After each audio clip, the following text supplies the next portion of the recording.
वालिदैन का घर वो वाहिद घर है जहाँ आप बग़ैर दावत के दर्जनों बार जा सकते हैं, जहाँ आप दरवाज़े में चाबी रखकर बराह रास्त घर में दाखिल हो सकते हैं।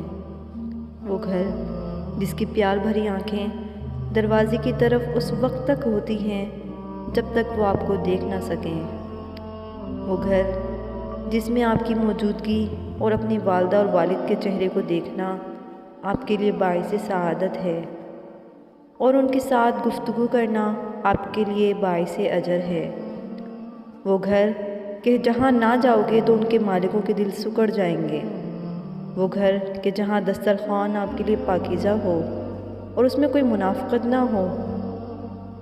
वो घर कि जहाँ अगर खाने का वक्त आ जाए और तुम ना खाओ तो उसके मालिकों के दिल टूट जाएंगे और नाराज़ होंगे।